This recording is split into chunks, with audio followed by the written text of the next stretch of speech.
Meet Uncle Sam. He has a lot of bills to pay, almost $4 trillion worth every year. Uncle Sam's income is a little over $2 trillion per year.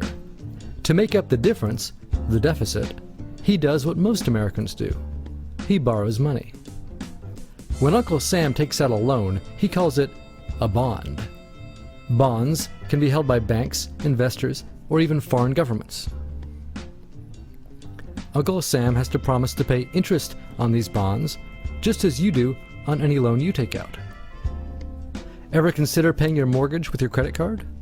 That's exactly what Uncle Sam does. He takes out new loans, new bonds, so that he can make payments on the old ones.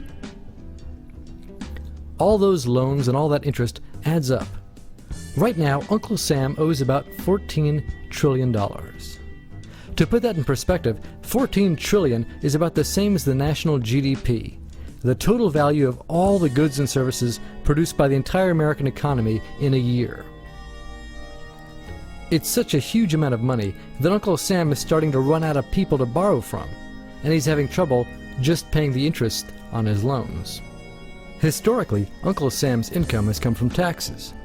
But every increase in taxes has been followed by an increase in spending. And anyway, in the last few years, the gap between taxes and spending has gotten so huge, it would be pretty difficult to make up the difference. So raising taxes is not a very appealing option. By the way, the majority of tax revenue comes from Social Security and individual income tax. The little yellow bits on this graph show the amount that corporate income tax contributes. Remember that the next time Uncle Sam's friends in the business community tell you that you should pay more taxes, but that they shouldn't. Anyway, Uncle Sam has one more way to make money. Just make it. He can place a phone call to the Federal Reserve, which is our central bank, and like magic, money is created and deposited in banks all around America. The problem is that the more of something there is, the less it's worth. Same goes for the US dollar. The more dollars there are, the less each one will buy. That's why commodities like gasoline, food, and gold become more expensive when Uncle Sam does his money-making magic. The commodities aren't really worth more, your money is just worth less. That's called inflation. Remember the foreign governments that lent money to Uncle Sam? When they lent money to the American government, something interesting happened. It made the US look richer and their countries look poorer.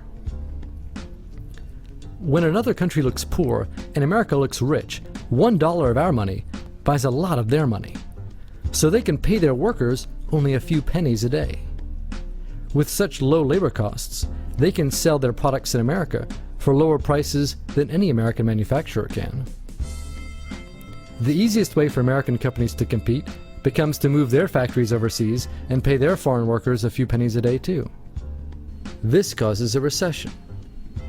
Americans lose their jobs, stop paying taxes, and start collecting federal benefits like Medicaid and unemployment.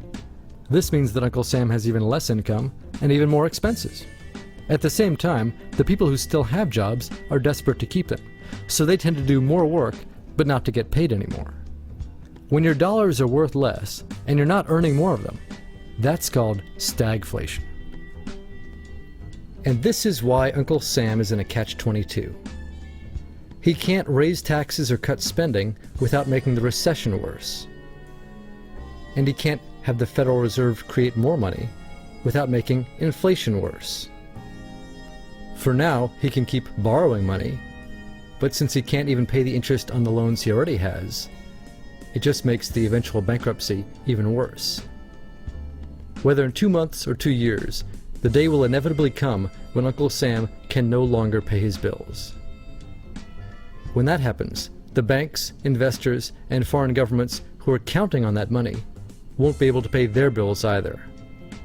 If investors can't pay their bills, corporations won't be able to pay their employees. If banks can't pay their bills, you won't be able to take out a loan, use a credit card, or even withdraw your savings.